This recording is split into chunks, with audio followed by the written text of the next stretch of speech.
Well, welcome everybody. It's really wonderful to see you. And Jasmine, it's so nice to welcome you back and to have you with us this evening and to celebrate the work that you've been doing under the Sparks Fellowship this year. I have the honor of introducing you this evening. So I worked with Jasmine as her thesis advisor while she was here. And it was just such a pleasure to be immersed in her work and to kind of have the opportunity to revisit it with you all tonight. So one of the things that strike me about Jasmine Ortiz's work is the lucid and mercurial style with which she weaves together mythology and reality, fact and fiction, in order to investigate the ancestral and intergenerational dimensions of grief, as well as the profound revelations that mourning can offer. In her work, the human is productively decentered. The dramas of a family, of gender and its prescriptive roles, are nested within exquisite retellings of Mexican folklore, often told from the perspective of the land, a mountain range or la selva. Precise and piercing details of domestic life coexist with and are complicated by the more ephemeral, phantasmagoric quality of the language of the land, provoking in the reader a strange, half-dreamy, half-terrifying sense of being stalled in time, and yet being tugged into the deepest recesses of the past. Time is itself a character, and it too speaks with a fluctuating permanence. Her writing has a photographic and ghostly quality about it. It moves slowly, lingers in a scene where apparently not much is happening, patiently delivers a panoramic view of the landscape, and then holds the camera still long enough for the emotional subtext of the scene to sneak up on us, often a little violently. I think she is an astonishing talent. Beneath her reserve lies an exacting intelligence and a nuanced sensibility. Jasmine's voice is hypnotic, multilingual, bicultural, folkloric, and propulsive. She graduated from the University of San Diego, also my alma mater, in 2017 with a BA in English, a concentration in creative writing, and a minor in Spanish.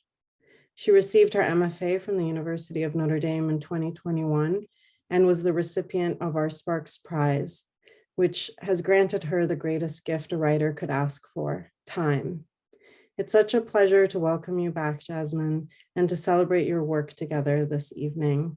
So I'll turn it over to you for your reading, and then we will definitely have a Q&A, so I'm looking forward to that as well.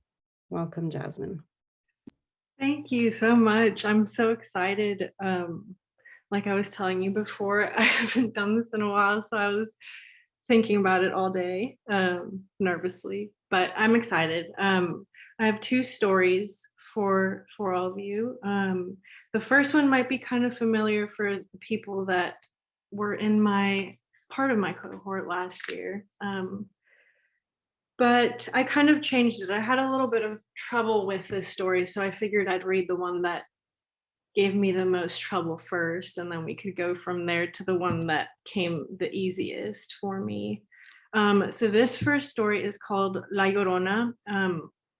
It's based on a myth, a Mexican myth, well, Latin myth. It translates loosely to the wailing woman. So I'm gonna go ahead and start. All right. In the night by the water, a woman sat bare and soaked, her white nightdress stuck to every curve of her well-formed body. She lay there in the dark, bumps rising on her skin because of the air and the slight cold. She had one hand on her stomach. Her feet were stretched out in front of her, slightly touching the water as it moved up and down on the cobblestone riverbed. If you were looking at her from above, then you'd see her hair, so black it almost blended into the dark, drenched and plastered, sprawled all around her, a crown on her perfect head. You'd see her beauty, for she was beautiful. Her eyes were big, her lips were large and pulsing, and had she not been freezing, they'd probably look to be a soft red. Her eyebrows were long. They framed her face perfectly, and right now they were covered in a slightly visible dew. Her nose was sharp, regal, and the regality stood even as she sat on the wet cobblestone river brim, her soaked nightdress looking inappropriately thin. Really, though, if you had been there to see her, you wouldn't have even noticed the way her nipples stood straight, refusing to blend in with the other planes of her skin, or the fact that her eyelids stayed open, and her hand, the one beside her, pushed deep into the dirt of the river levee, was consistently closing and opening, shaping itself into a fist. All things that were obviously and clearly unbefitting, but you wouldn't have noticed, it's certain. You wouldn't have gotten the chance to see her large lips purse and then quiver. You'd be preoccupied otherwise as you attempted to find a way to cover your ears. For as the night went on, the beautiful woman was letting out over and over these awful cantankerous sobs. The village people knew the woman. Listen, they'd say, don't let her looks fool you. She's not as regal and noble as one would think. They envied her, this much was clear. Celos give light to things that are true.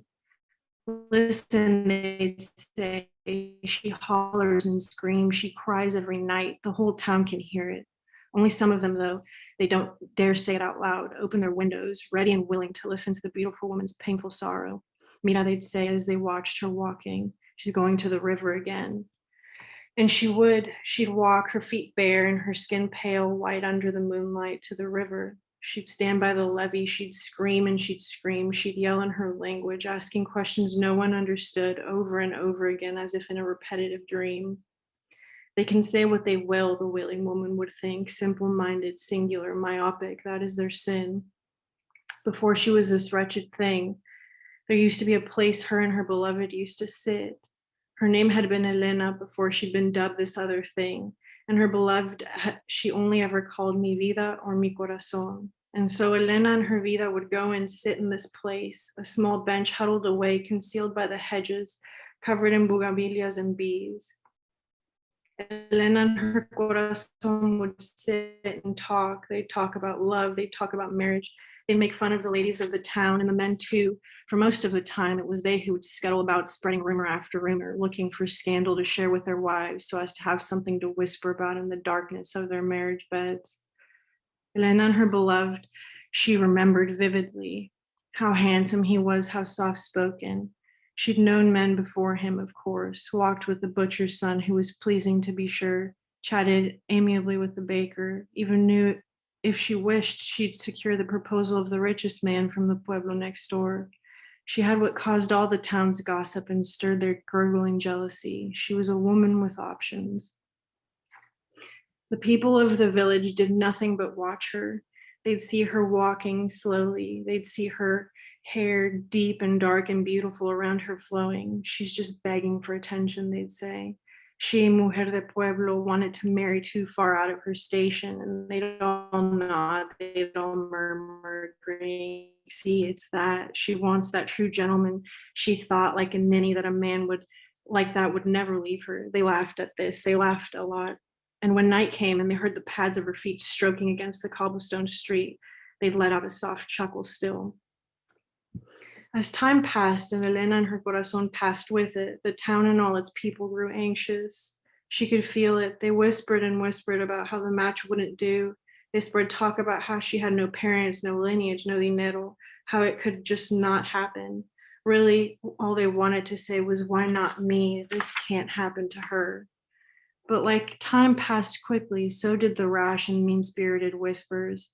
And Elena and her corazón came together on a night by the river when the trees were in bloom and the water was not yet warm, but perfectly temperate. The hedges were vibrant and the smell of Layla was strong, sweetly intoxicating. There had, for this beautiful couple, been a moon. If you had been there with them, you would have seen a side of what few people experience. And someone had seen, but it hadn't, unfortunately, been you. No, the person who saw was a woman who herself had been out endeavoring to satiate her less romantic, more carnal need for a married man across the way. Elena and her corazón had heard a rustle in the hedge, but had not cared. How could anyone look at them and think badly of what they did, they both had thought? How could anyone look at them and want to ruin such perfectness? For Elena had felt in their consumption that she'd been given not one great gift, but two. Lo sé, she'd thought. I'll become pregnant and give my vida a child. And she did. She had a child, they'd say over late night cafe. See, obviously, they'd say, a baby boy, beautiful like her, and that son secured its father quite nicely. What do you mean, they'd say? Come on, piensa, ¿no recuerdas how a few months ago the man that beautiful woman entangled only came to Pueblo to see the child and not his miss? He could care two cocos about the woman, beautiful as she was. See, that's right, they'd say. Remember when they'd go walking, they'd see all three of them together. But one of the younger women would say, lifting one of her fingers and pausing for the dramatic effect. The wailing woman, she was always lurking, wringing her fingers and hands as if she couldn't stand neither the sun nor the man. See, you're right, they'd all shout. She looked about ready. The woman with her wagging finger continued, pausing again to make herself feel even more heard. She looked about ready to kill. Elena had become more beautiful, much to her corazón and even her own surprise, after she'd given loose to a son. They'd named the little boy after Elena's long ago deceased father, but they both only ever called him mi amor or mi lindo. And like in any town, Elena and her corazón could hear the ridiculous things said about them, that she was growing jealous of the way her corazón looked at their son, that her corazón, her vida, was away for too long, that her corazón had other women to keep him out of the bowl, that Elena could be ready to take away that which she had brought into this world. On and on, preposterous, she thought. They have no limits to the venom they spread. Lies, of course, so the chisme would continue to flow. Her corazón was away. This had been true, but he was not gallivanting with other women or sowing his oat to create more children. He was, with as much gusto as his stringent papa would allow, trying to convince his father to let Elena become his wife and their lindo become legitimate in the eyes of the law. But this papa would not be convinced. He needed, he told his son, to move on. Forget the woman you could not be bothered to marry and the bastardo you and she created. If you do not, the awful papa warned, there are other ways we can make this end. So Elena's corazón, true to the woman of his life and their son, told his papa that there was no forgetting, and much to his and Elena's regret, invited his old papa to try. They talked animatedly about how they thought the wailing woman did it. Surely to be walking about the town at night, soaked through, shouting estupideces constantly, that is what she must have done. The younger woman, wagging her finger at the rest of them, said, sí, claro, it is the only thing that makes sense. They'd watched them, the son and that husband of hers, her big wide eyes tracking their every interaction. Sometimes, when you walked by her casa, the oldest of the women whispered, she could be heard crying and crying and crying. Yes, as she held her son, one of the women shouted. In the back, the youngest of them, not yet accustomed to the proper ways of chisme, asked a question. Esperen, she said. How do we know she was holding the child and simultaneously crying? They were all met with silence at the disruption for one long moment. Then, oh, por favor, the oldest of the women shouted. Obviamente, we'd seen her in her casa through that grand window. Sí, claro, obviously. And then a quick overall chorus of reassurance that their words had no fault, no conjecture that their words had to be true. They talked and they talked. They said she'd killed her son first, drowned him in front of her lover's eyes. No, she'd shot her lover first so that he could not stop her from harming the child. Oh, yes, of course. And after she shot him, the gun she got from their gran casa and his gran gun cabinet, she took the wailing child and she held it under. This is what you get, she must have yelled at the man who said he loved her more than he loved his child more than he loved her. On and on they went, speaking of awful things as they sipped their coffees and ate their pan. When they'd finish their coffees, they'd rinse out their mugs. They'd go to bed with their minds churning, thinking of what other gossiping things would come abuzz. And all night, in addition to the cicadas and the rustling buds of the bougainvilleas, in addition to the soft sound of the river water touching the stones and the murky bank suds, they'd hear the beautiful woman bawling and incessantly, overwhelmingly howling into the sounds of the village at night. Elena and her corazón had been at the edge of the river with their niño lindo when the papa came.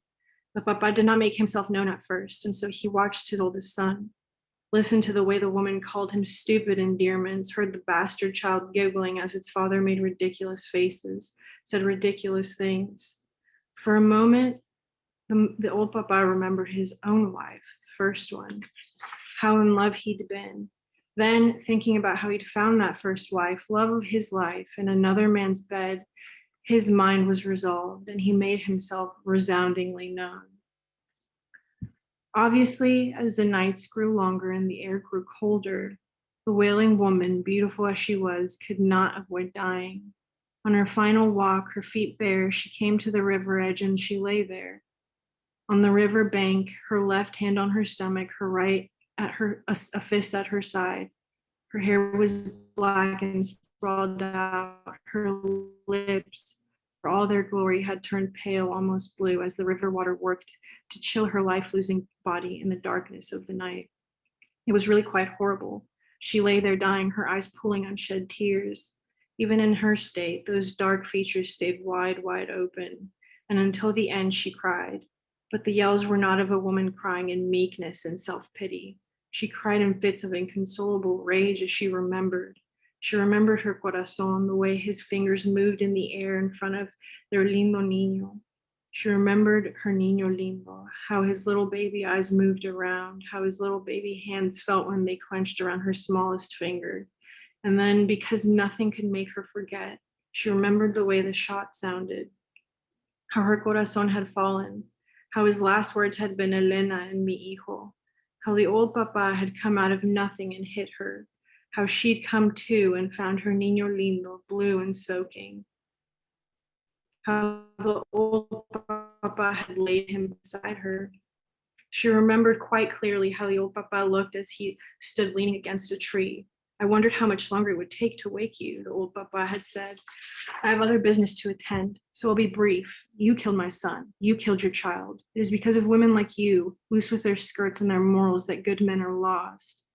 She remembered she'd yelled, she jumped at him, screamed and hit and scratched, said things like, how could you? He was your hijo, my corazón, my vida. And then my hijo, she screamed over and over. The police, she threatened, will hear of this. Try, Linda, the old papa had said. Everyone in these towns think badly of you. They're more eager than anything for a good story with a condemning ending for a woman whose morals and virtues have fallen. No, the old papa, no one, the old papa said, will believe you.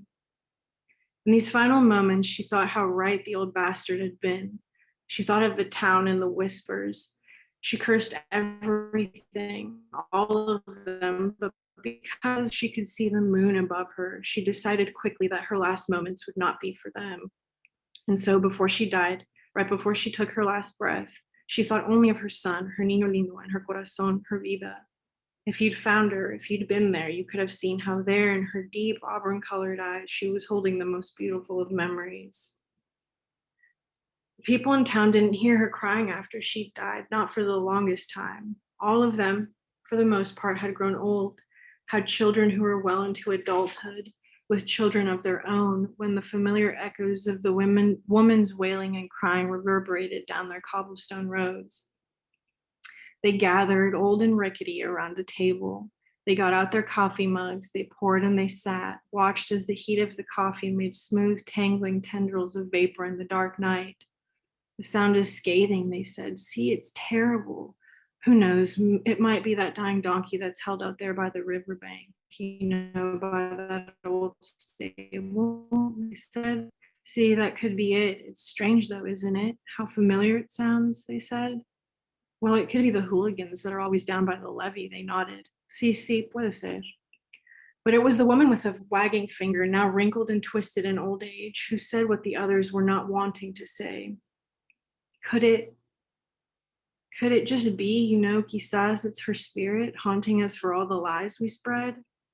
They all paused, thought of the implications. Some of them internally accepted it, while others, opposed to the notions of hauntings and fantasmas, brushed her comments away. We're old, they said. We live mostly alone. Quizás, they said, we're hearing things. The night in their small town was much unchanged. They still heard the cicadas. They heard the rustling of sweet-smelling buds in large bustling trees. They listened as the slight wind carried to them the sound of deep guttural wailing. They looked at each other.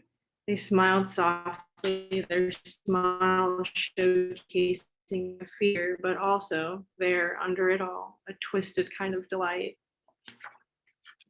Okay, so that was my first story. I had a lot of trouble with this story. It was originally in my thesis, and I was going to delete it completely because I had a lot of questions about the whole myth about La Llorona. I think that it's really problematic, but I tried making it so that she had her own voice. But okay, so I'll move on to this next one. This story is inspired by a lost city. It's called Symbales, Ciudad Perdida. The hidden thing was large and had not always been hidden. Of course, for the selva to hide it, it had to be quite an expansive thing. And it was beautiful. The cedros, palo de rosas, orquídeas, all trees and flowers who knew beauty because they themselves existed beautifully, could not deny the thing's greatness. Even the smallest of creatures, the insects that had no names and the butterflies that floated around, could be heard if the plants and streams and trees listened carefully, murmuring about how wonderful, how splendid, even pleasingly lindo the thing was. The selva was a jungle, and as such, it had no word for what it would eventually hide, but it did know that the creatures who walked on two legs had built it. The selva had regarded their bare legs and bare arms, most of them seemingly hairless, as they carried stone after stone and lifted the mineral material so high off the selva wet ground, they reached the tips of some of the high tree leaves and branches. Glenn had watched as the creatures who lived among the environment chiseled away, but only in the places where the creatures found space, where it seemed the selva had given room and allotted land just for them. No trees were lost, no plant uprooted, no bird nest turned over in favor of the two-legged things. These creatures built carefully. Their movements and additions to the selva habitat were calm and respectful, reverent even. And their 5 little twig-like extensions sprouting from their upper limbs would sometimes rest on the selva's tree trunks, sometimes skim flower petals and make noises that sounded nothing like jungle cats or monkey howlers. Leaves shook as the trees pondered, and the breeze carried a noise that sounded like a giggle between alleyways made by wooden trunks. Well, the trees thought for a moment. Maybe sometimes they did sound like some of the animals. Like anything that is given time, the selva and the two-legged creatures became accustomed to one another, and with time came trust. The selva, honored by the unobtrusive way in which the uncommon creatures made themselves common, unraveled itself. The unraveling happened slowly, of course. The selva secrets are so abundant they could surely surprise creatures until the end of days. But the selva would see a little two-legged thing traveling through its foliage, see the way its fleshy appendages welcome the capulin's leafy caress, and the selva would pull back branches and reveal a new waterfall or a new species or a new cenote.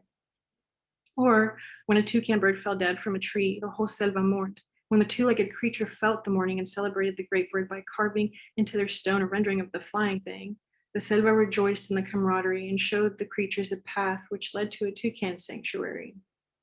The trees and the birds and all the selva really remember this revelation quite well.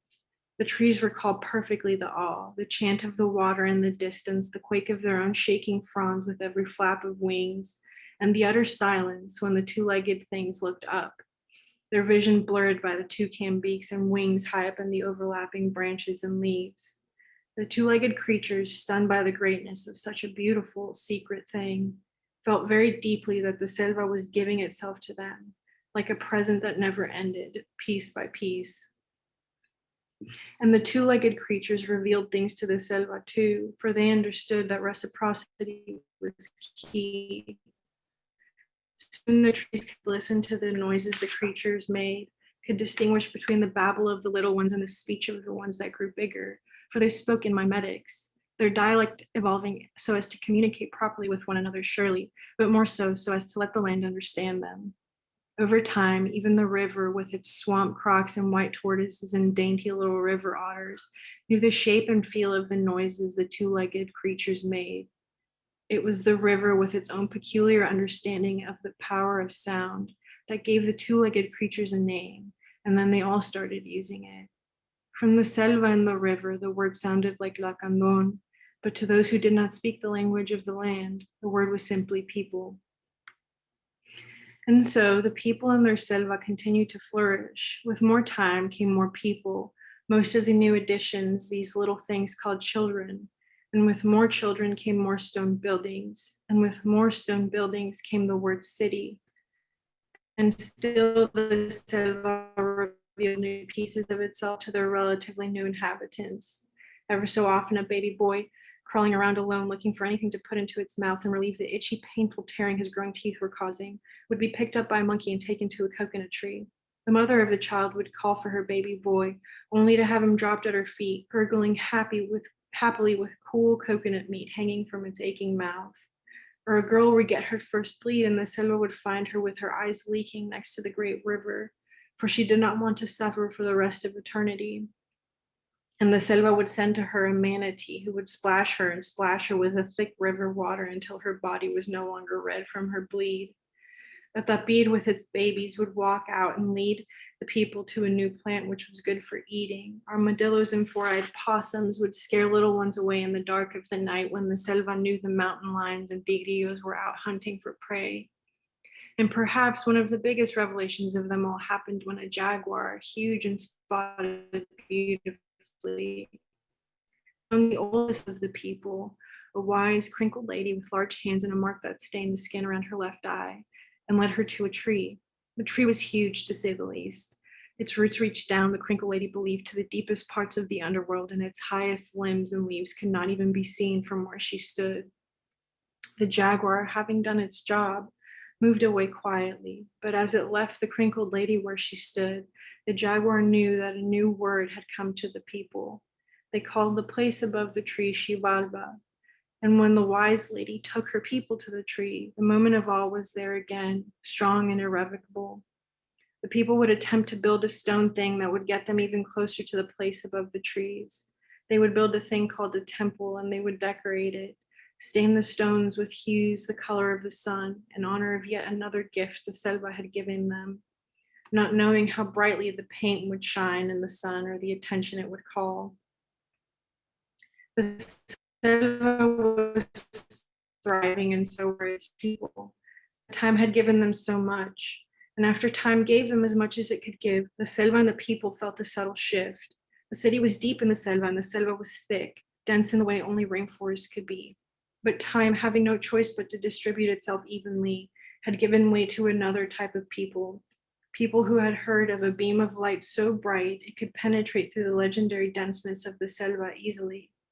The people, because they could not believe the beam of light to be brought out on by anything other than a mineral they called gold, came looking. They were pale creatures, and from the moment they set foot on the land, the selva knew they would never see or sound like the lacandon. They were sad, hopeless things, ready to cut down whatever was in their path, no matter if it was dead or living. It was the trees who hated it dearly, hated how the pale two-legged things came and moved through the selva as if it was just something to call theirs, no matter how hard the trees tried, no matter how strong the river let its waters howl, no matter how many monkeys threw heavy objects, how many river crocodiles hissed and snapped, how many mosquitoes swarmed. The new people heard nothing. There was a gap, you see, between the selva and these newcomers. They thought of the land as something to conquer, while the selva thought of itself as something to be earned. And so the wise old lady, standing under the largest tree, looked up into the light streams that came through the leaves, thought of her people. She thought and she thought, she whispered words here and there. She said loudly, hoping the echo of her own voice would reverberate with an answer. Nothing but the sounds of the selva and her own voice echoing. There is nothing to do, thought the wise lady. She sat, her knees bending under the weight of it all. She let her head, her crinkled face fall into her hands. And then she heard a rustle. She dared not lift her head quickly. She knew better than to startle a secret the selva was trying to share. So she lifted her head slowly, peeked between her twig-like fingers, and saw only briefly the jaguar that had brought her to their shibaba tree. If she had not been of the people who belonged to the selva, she would have missed it. But she was Lacandon, and so she saw. The jaguar was there, its spots helping it blend in. Its rosettes matched perfectly with the shadows. Its yellowish fur matched impeccably with the streams of light. The old jaguar was only resting, sitting in the branches of the trees, knowing well enough that the selva would effortlessly conceal it. The wise lady had seen. Listen, mi selva, she said, I have something to ask. The thing to hide was large, but the trees folded in just so, quietly whispering to each other, their limbs in agreement that they would bend and twist and bunch around one another so as to conceal. The whole of the selva had agreed, really. The macaws and harpy eagles found bald spots, places between branches that the trees had missed, and they went to work building their nests and dwellings. The jaguars, tigrillos, ocelotes stalked the jungle ground, their keen eyes searching for beams of light, making their way through the green and wooden limbs. Rain was frequent and lightning would commonly strike, so light streams were often found by the selva's great cats. They would see where they needed to cover, and with their heavy padded paws, they would trounce over to nap and subsequently block. Even the runoffs and the streams from the river diverted, gave up their normal paths in favor of new ones, using the roots of plants to trickle down and around the place the selva was working hard to hide. The center of town, the part that was there in the beginning, was where everything was hidden. The rest the river swallowed and the boars destroyed. The scarlet macaws picked up random things and scattered them misleadingly. And just as the thing that the two-legged creatures built had come to exist and flourish, the city disappeared. The wise woman had spoken eloquently when she'd asked the selva to hide her city. She'd begged even though she knew the land had no need for her begging. The chant of the water, the chuffing of the jaguar, the shaking of the leaves were all noises of full agreement. The selva had known for some time that this solution was the only one that would work. And so when the wise lady, her face ravaged by sun and time, had asked, the selva had had no other answer but yes. And after she'd asked and the selva had said yes, there was a moment of silence for the time that had passed and the change that was to come, for the people and the land that had come together. Time had never spoken directly to the wise lady or the selva, but because the moment of silence was so quiet, so absolute, time took a chance and whispered a promise. Worry not, time said. I will continue to pass, but you will remain untouched by me. So dense is the selva and the love between the Lacandon and the land. The wise lady shivered as the words carried themselves through the silence and straight to her. She froze, and so the selva froze too, hoping to hear more. When the moment comes, time's whispering continued, perhaps I will be able to give you more of me. And because time is perhaps the most fleeting of things, the selva's noise returned as if it had never stopped. The flock of bats made their sounds, the leaves couldn't stop from moving, and the wise lady looked around. She walked to the base of the tree, resting both her hands on the enormous trunk, felt small for a moment, then thought better of the feeling, smiled, said, see you soon, my friend, and walked towards an open curtain of vines and foliage that fell softly over her as she passed. That's it.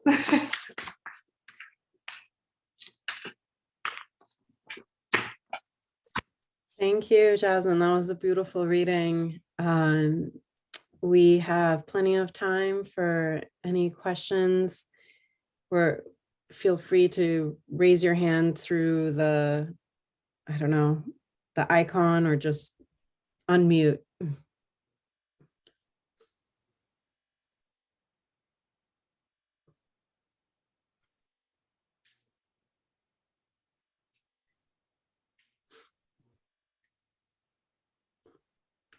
Well, I have a question.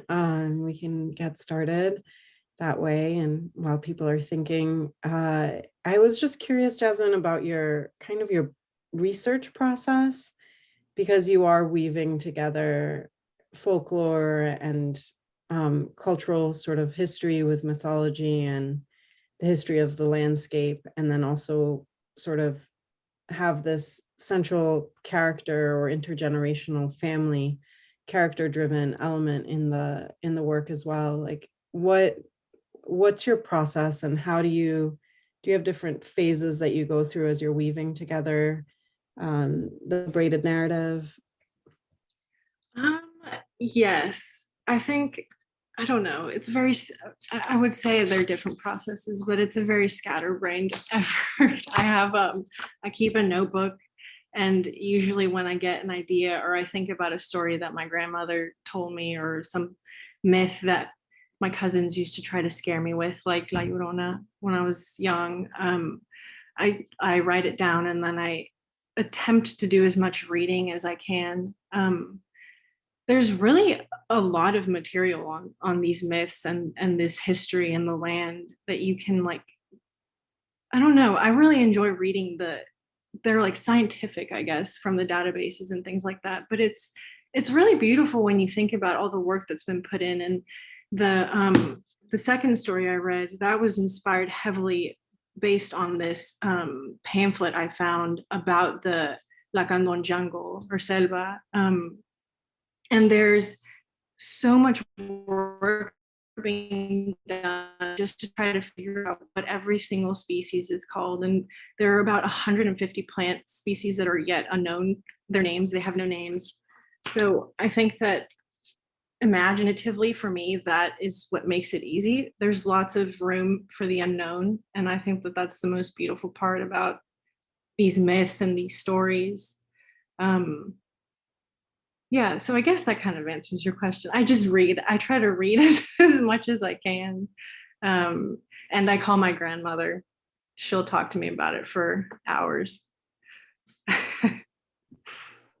Yeah, that's really wonderful. And who would you say are some of your influences as a writer? Oh gosh. Or writers who are kind of doing similar work that inspires you? Actually, that's a funny. I'll be right back. I'm gonna get this children's book that I found. That's been. Yeah, go for it.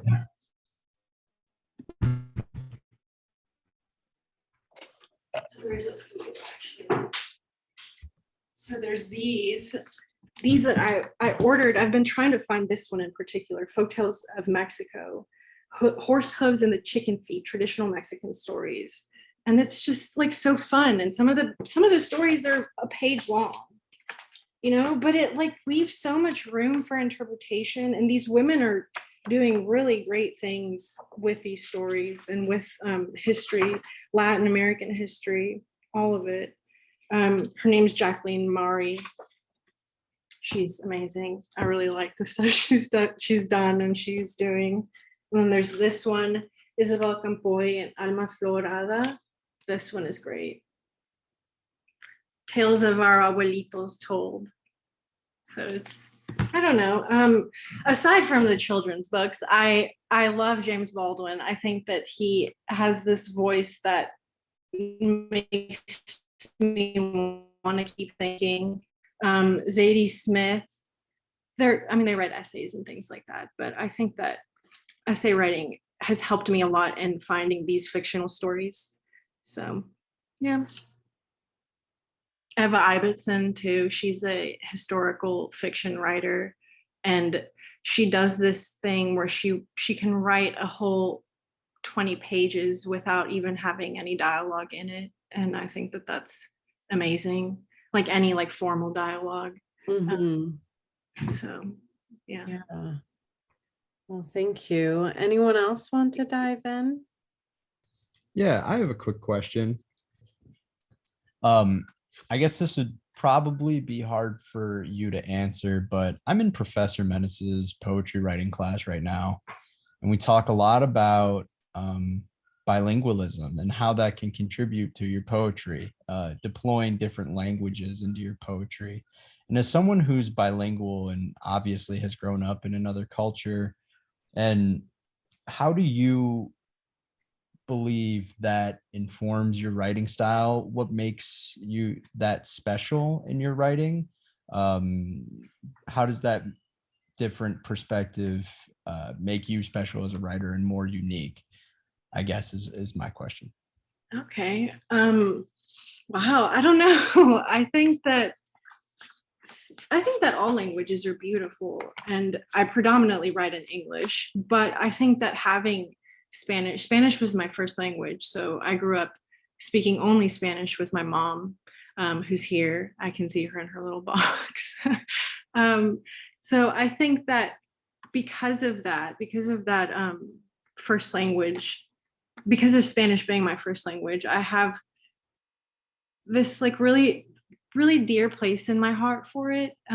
So I'm assuming you noticed that in the reading, a lot of the words stay in Spanish.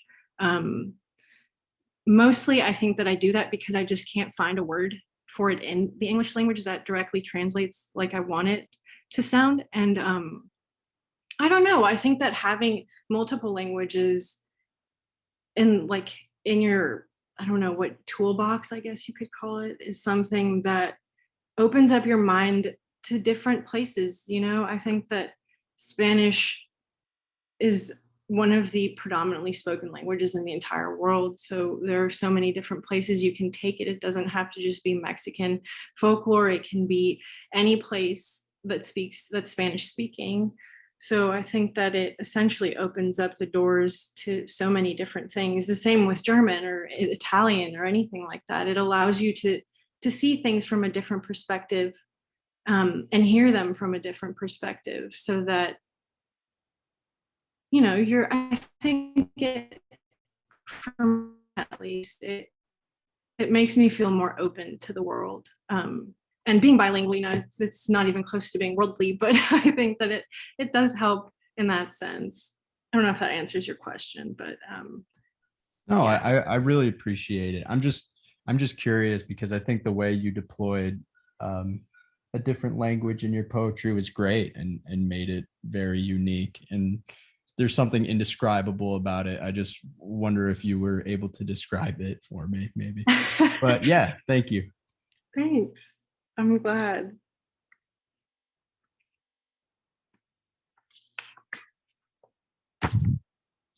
Any other questions?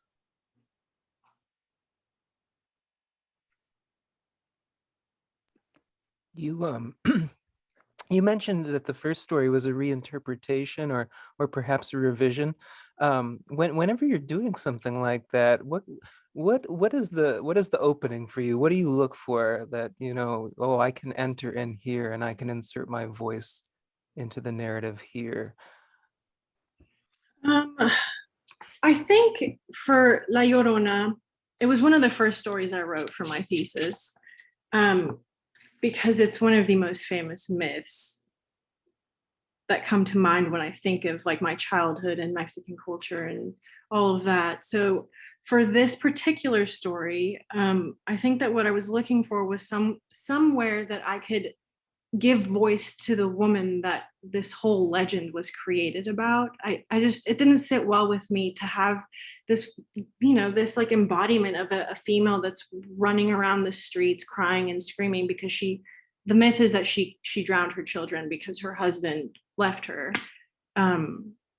So I don't know. I think that I look for places where I can give people that have no voice a voice, and kind of turn the myth or the legend or the story around on itself, so that those voices make more sense and have more of a place in the world. Especially for this one. I'm telling you, this story I edited it like 10 times. I didn't know what to do with it, but eventually this is what came of it. So yeah.